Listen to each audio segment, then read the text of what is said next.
Assalamualaikum warahmatullahi wabarakatuh. Baik, di sini kami dari kelompok 2 beranggotakan Kamelia Ajarunisa dan Siti Lailatul Badriyah akan mempresentasikan materi tentang peraturan daerah bermuatan syariat Islam ditinjau dari tata hukum modern. Dalam RPS-nya harusnya tentang penerapan perda syariah dalam perspektif hukum modern, tapi kami mengambil judul ini. Tugas ini diselesaikan untuk memenuhi mata kuliah fikih syiasah kontemporer yang diampu oleh Bapak Habib Lukman Hakim, MHI. Baik, saya akan melanjutkan presentasinya, namun sebelumnya saya akan membacakan terkait latar belakang dari penyusunan makalah ini atau dari penyusunan materi ini, bahwa pembentukan peraturan daerah bermuatan syariat Islam merupakan bentuk pengejawantahan prinsip demokrasi konstitusional. Dalam prakteknya, pembelakuan peraturan daerah bermuatan syariat Islam masih sesuai dengan batas-batas atau ketentuan yang diatur dalam konstitusi maupun undang-undang yang lebih tinggi. Peraturan daerah bermuatan syariat Islam yang ada di Indonesia bukan suatu ancaman bagi prinsip demokrasi. Bahwa di Indonesia penerapan perda syariah itu ada di wilayah, ada untuk Provinsi Nangroe Aceh Darussalam. Nanti kita akan bahas lebih lanjut. Mungkin pembahasan kami tidak akan begitu detail. Kurangnya materi dalam makalah kami, kurangnya materi dalam PowerPoint ini, maka kami akan membuka pertanyaan bagi yang ingin bertanya. Kalian bisa menulis di kolom komentar. Baik, apa saja yang akan kami jelaskan? Di sini kami mengidentifikasi menjadi 3 masalah. 1. Pada syariah dalam ketatanegaraan Indonesia. 2. Pembentukan peraturan dari syariah dalam perspektif hukum tata negara. Yang ketiga, kedudukan syariat Islam di Aceh dalam sistem hukum di Indonesia. Saya kira teman-teman juga tahu kalau di Aceh itu berlaku perda Islam. Selanjutnya akan kami teruskan materi kami. Oke. Peraturan dari daerah bermuatan syariat dibentuk sesuai dengan kebutuhan masyarakat dan kesepakatan masyarakat daerah. Artinya di sini hukum modern, hukum yang berlaku di Indonesia, hukum yang negara yang memiliki konstitusi masih menjamin hak-hak masyarakat tersebut terkait dengan kebutuhan dan kesepakatan masyarakat itu. Artinya intinya di sini kita nanti berbicara perda syariah yang berlaku di Aceh.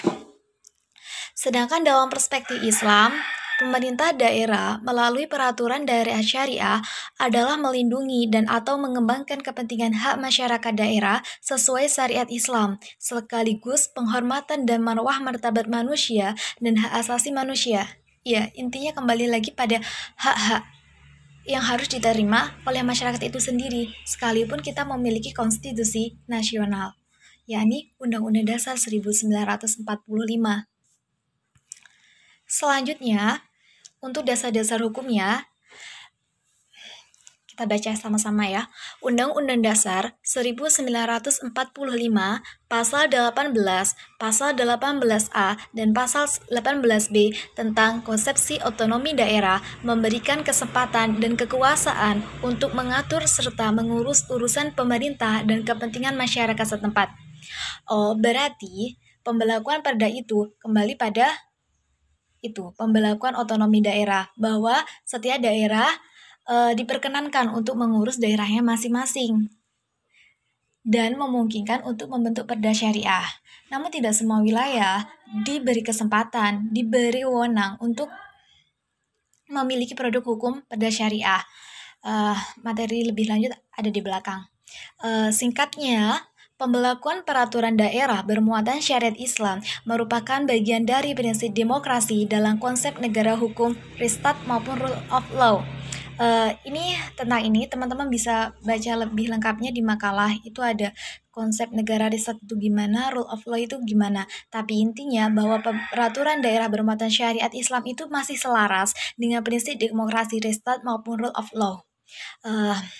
Konser maupun rule of law menggambarkan pengakuan terhadap hak-hak asasi manusia yang mencirikan negara yang demokratis. Dengan dibentuknya peraturan daerah dalam bingkai otonomi daerah menunjukkan konsepsi negara hukum diselenggarakan sesuai dengan sistem ketatanegaraan Indonesia yang diatur melalui konstitusi atau Undang-Undang Dasar 1945. Terbentuknya peraturan daerah syariah atau terbentuknya perda syariah seperti halnya di Aceh tidak bertentangan dengan Undang-Undang Dasar 1945. Sekali lagi, konsepsi negara hukum Indonesia melahirkan konsepsi demokrasi konstitusional di mana kebebasan dalam melaksanakan tindakan perlu dibatasi oleh konstitusi. Kalau kita belajar tentang hierarki undang-undang yang ada di pasal berapa ya? Lupa, pokoknya yang tahun 2011 itu perda itu susunannya sama, dia di bawahnya undang-undang dasar, di bawahnya undang-undang. Ya, samalah sama hierarki perundang-undangan, tidak ada yang berbeda. Selanjutnya, ini ada. Perda syariah adalah suatu peraturan yang bermuatan nilai dan atau norma Islam yang bersumber dari Al-Quran dan sunnah yang berlaku di suatu daerah. Ya, saya kira teman-teman sudah sangat paham kalau perda syariah itu sumber hukumnya tidak lepas dari Al-Quran dan sunnah. Ini tentang hierarkinya. Perda syariah sama pembentukannya dengan perda-perda biasa apabila dikaitkan dengan hierarki norma dalam pasal 7 ayat 1 Undang-Undang Nomor 12 Tahun 2011 tentang pembentukan peraturan perundang-undangan, maka jelas nyatalah bahwa perda yang bermuatan syariah yang kedudukannya berada di bawah undang-undang dan jenisnya adalah produk hukum yang dibuat oleh legislasi dan pemerintah di tingkat lokal dan berlaku asas hukum lex superior derogat lex inferior. Ketika tidak ada hak otonomi, perda syariah itu tidak dapat berlaku karena kita menganut asas hukum lex superior derogat lex inferiori. Sedangkan atau undang-undang yang di atas menyampingkan undang-undang yang ada di bawahnya, begitu. Tapi berbeda dengan Aceh yang telah diberi hak otonomi khusus melalui UU Nomor 11 Tahun 2006 tentang pemerintahan Aceh, maka berlaku asas hukum lex specialis derogat lex generalis atau hukum yang khusus menyampingkan hukum yang umum. Perda syariah akan berlaku dan sesuai dengan hak otonomi dan sesuai dengan hierarki undang-undang ketika wilayah tersebut diberi wewenang khusus, wewenang khusus sehingga asas hukumnya digunakan lex specialis derogat lex generalis. Itu pemahaman kami.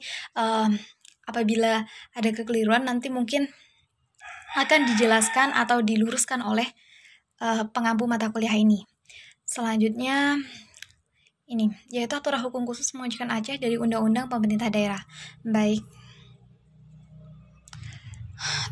Dalam pasal 3 Undang-Undang Nomor 4 Tahun 1999 dinyatakan bahwa pelaksanaan syariat Islam merupakan keistimewaan bagi Aceh.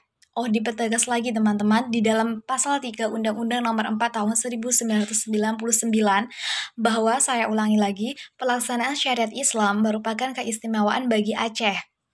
Keistimewaan ini merupakan bagian dari pengakuan bangsa Indonesia yang diberikan kepada daerah karena perjuangan dan nilai-nilai hakiki masyarakat yang tetap dipelihara secara turun-temurun sebagai landasan spiritual, moral, dan kemanusiaan. Kalian bisa baca ulangi lagi. Saya tidak akan mengulangi. Selanjutnya, ini contoh penerapan Qanun Aceh. Ini sebelah kiri, ini orang yang dicambuk, ya di Aceh masih berlaku hukum cambuk. Sebelah kanan ini rapat dengar pendapat umum. Ini tentunya kita lanjutkan ya teman-teman. Pengaturan syariat Islam di Aceh didasarkan pada Undang-Undang Nomor 44 Tahun 1999 tadi tentang penyelenggaraan keistimewaan Provinsi Daerah Istimewa Aceh dan Undang-Undang Nomor 11 Tahun 2006 tentang Pemerintah Aceh. Untuk lebih lanjutnya, kalau teman-teman ingin tahu, bisa lah ya search ke Google sendiri-sendiri. Kedua, undang-undang ini menjadi dasar kuat bagi Aceh untuk menjalankan syariat Islam. Hal ini menandakan syariat Islam adalah bagian dari kebijakan negara yang diberlakukan di Aceh. Oleh karena itu, dalam konteks pelaksanaannya pun tidak terlepas dari tanggung jawab negara. Artinya negara memberikan keistimewaan bagi wilayah negara Aceh.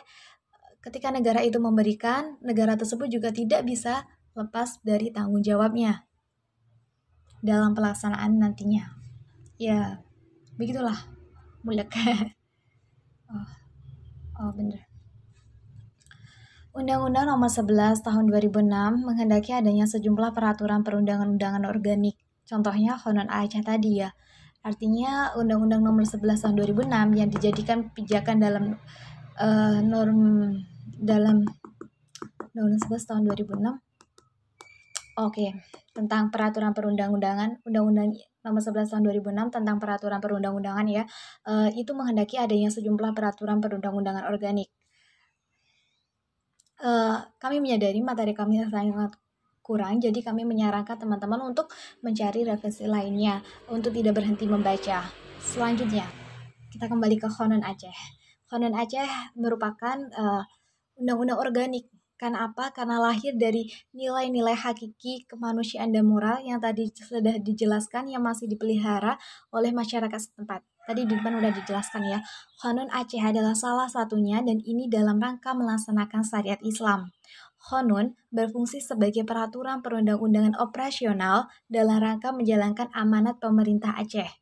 Selanjutnya, dalam rangka menjadikan hukum syariat sebagai materi hukum positif, mesti tetap melalui proses legislasi.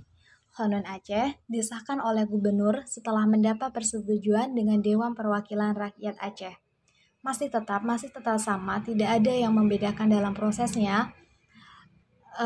Dan yang harus digarisbawahi mungkin bahwa konon ini fungsinya sebagai peraturan perundang-undangan operasional dalam rangka menjalankan amanah pemerintah Aceh.